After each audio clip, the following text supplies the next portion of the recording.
Nah, kalau kita memiliki nol, kita nggak bisa exit dong, Pak. Berarti kita jelas-jelas cut loss dong. Pasti, pasti. Nah, terus Itu kalau itu resiko terjadi kita. gimana, Pak? Solusinya, Pak? Ya itu resiko, kita tunggu aja dulu. Loh, Bangun sistem, bangun komunitas untuk mendevelop gitu, Pak. Pak, resiko bisa dibatasi apa enggak, Pak?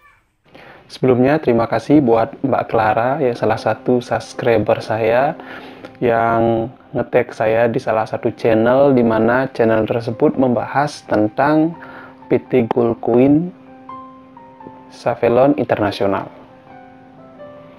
Cuplikan di awal video merupakan salah satu kasus yang tengah dialami oleh PT Gold Coin Savelon Internasional, dan saya mencoba untuk mereview kendala apa yang sebetulnya terjadi. Berikut beberapa berita atau artikel yang berkaitan dengan PT Gold Coin Savelon Internasional. Dari beberapa artikel atau berita, saya cukup kaget karena PT Gold Coin Savelon Internasional ini berlokasi di Bali, tepatnya di Jalan Nangka. Jadi ternyata sangat dekat dari rumah saya, dan jujur saya tidak tahu tentang berita ini jika Mbak Clara tidak mengetek saya di video yang menjelaskan tentang PT Gold Coin Savelon Internasional. Lalu apa sih sebenarnya yang terjadi?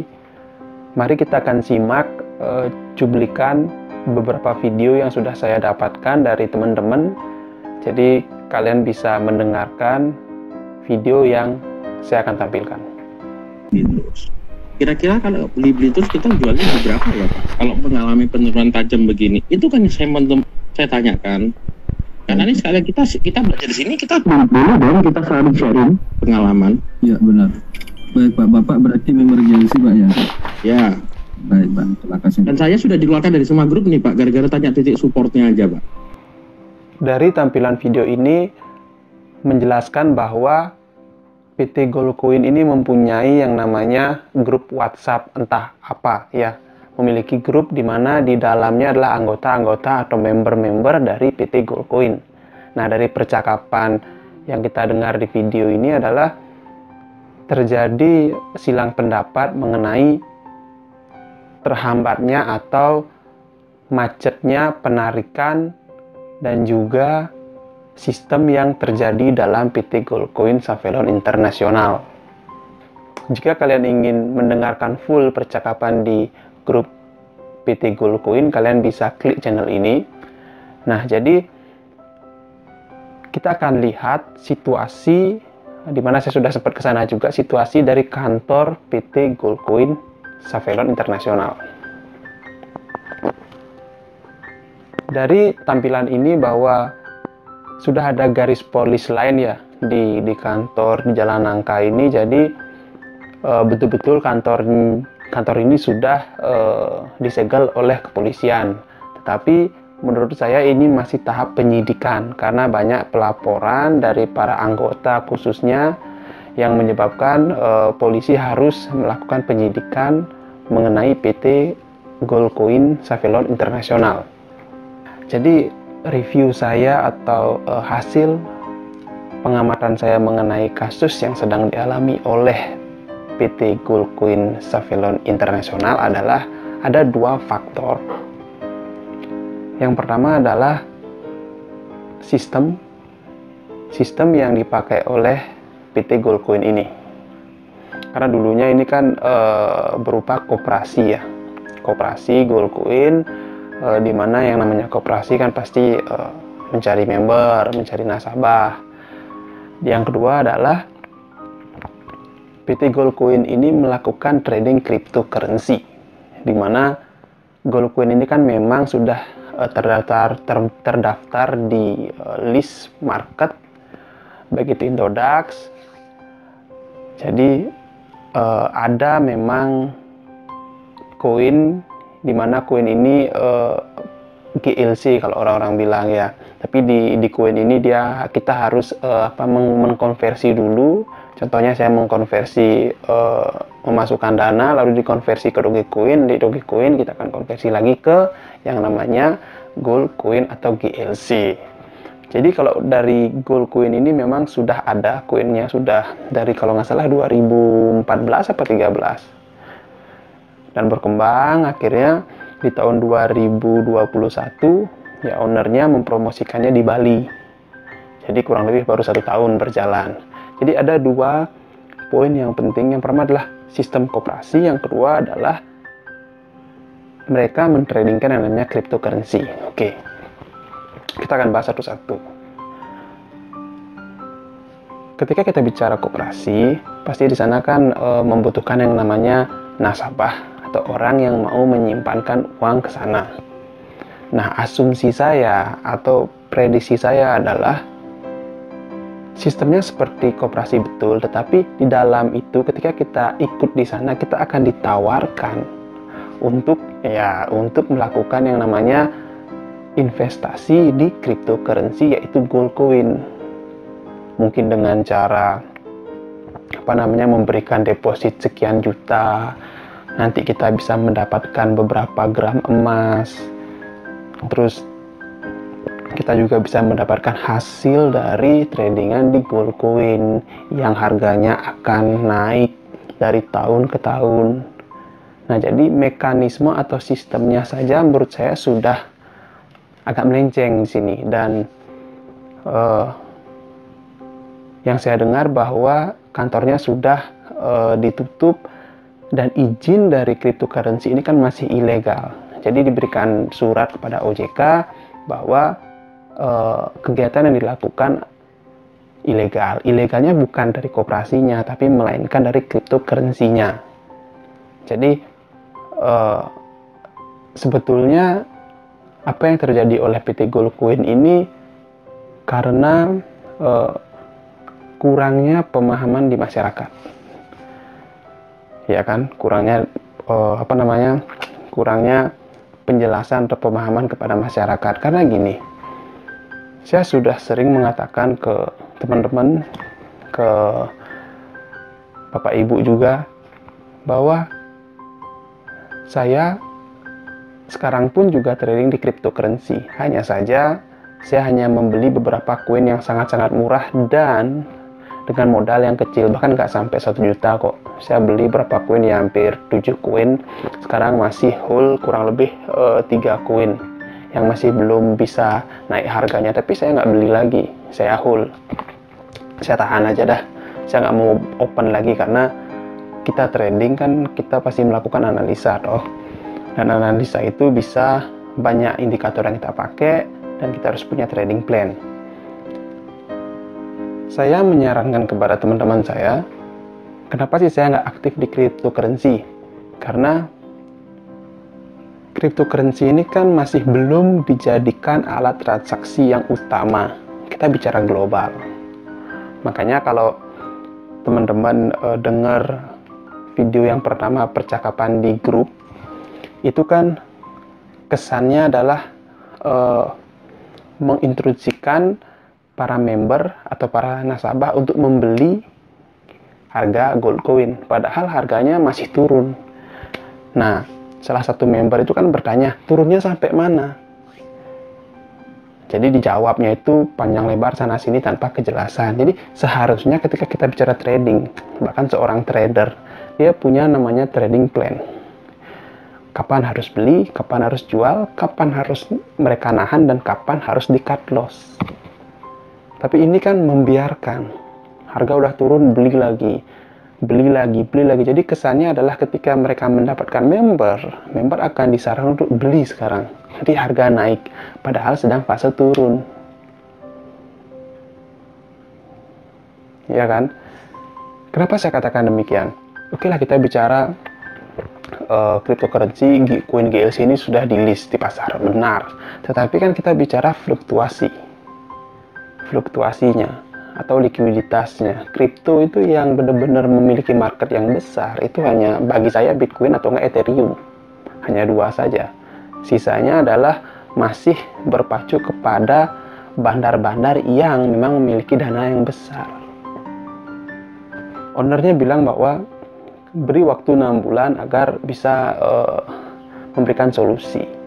Kalau kita ingin menaikkan suatu kripto, suatu mata uang itu kan komoditas yang terbatas. Dalam artian harga kripto itu bisa naik kan karena banyak faktor, terutama adalah supply dan demand. Dimana dari fungsi kripto saja tidak seluas mata uang, tidak seluas gold, tidak seluas oil, tidak seluas indeks dan saham.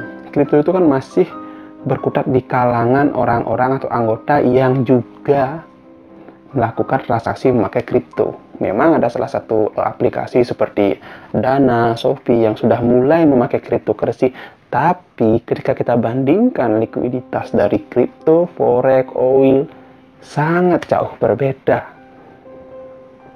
Apakah kripto itu bisa dipump atau dinaikkan oleh bandar? Bisa. Tapi kita sekarang bicara adalah supply dan demand. Seberapa banyak sih orang yang mampu untuk menaikkan harga? Menaikkan harga dari gold coin.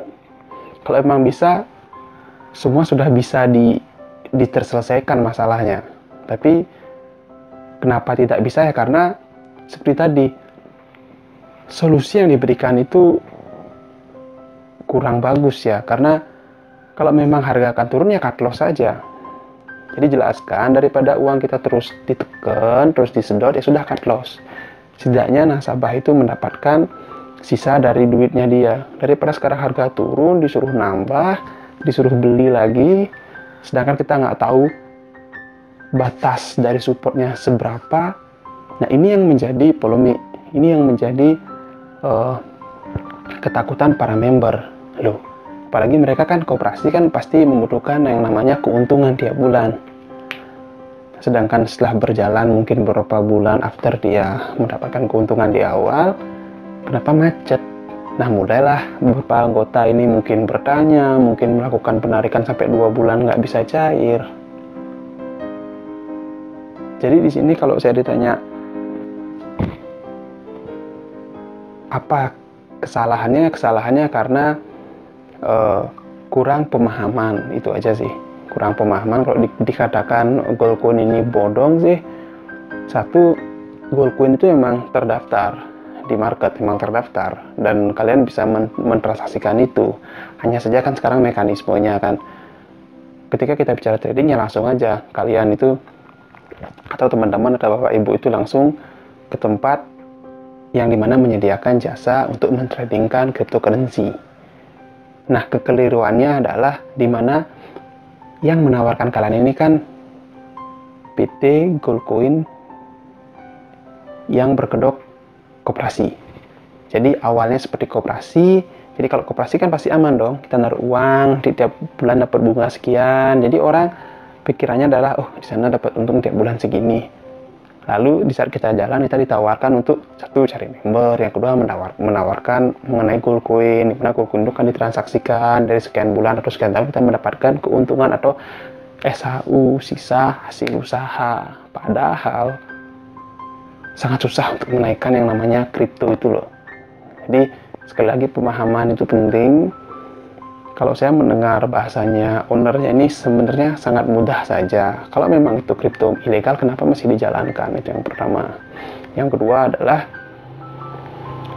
ketika Anda melatih seseorang trader, ya mau itu dapat sertifikat apalah, bagi saya itu bullshit. Karena apa? Trader itu kalian tidak bisa hanya belajar secara teoritis saja. Karena kita trading itu mencakup psikologis, ya kan, money management, dan butuh pelatihan-pelatihan di saat kita melakukan trading, gitu loh. Kalau sekarang hanya Anda bilang, sabar, kita sama-sama, nanti kita beli di harga rendah, nanti ada member baru, oke, kita suruh beli, pelan-pelan kita akan berharap harga itu naik. Itu kan bahasa marketing, bro. Itu tuh hanya bahasa marketing. Saya sampai sekarang, saya ada trading di forex, saya trading di cryptocurrency juga, di gold juga iya. Dulu di indeks juga saya pernah, di Nikkei sama di Hang Seng. Tapi kenapa saya masih sangat dominan ke forex? Karena likuiditas forex itu loh, mata uang itu nggak akan ada habisnya. Karena itu masih menjadi acuan transaksi global. Jadi saya nggak akan takut harga mata uang itu akan turun, nggak akan takut saya. Sekalipun di sana dibilang ada member segala macam, tapi mereka para member yang bermain entah di forex atau di gold atau di oil, itu mereka menjaga harga loh.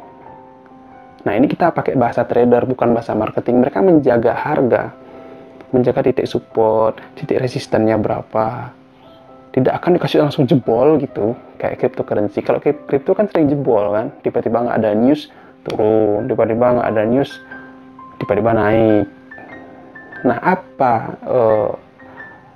sumber utama beritanya? Nah itu yang kadang saya membingungkan. Makanya kalau saya menyarankan, kalau teman-teman atau bapak ibu sekalian ingin berinvestasi, pahami dulu ketika ada yang menawarkan kripto, beli di sini nanti dijual, nah nantinya kapan, lalu sistemnya seperti apa.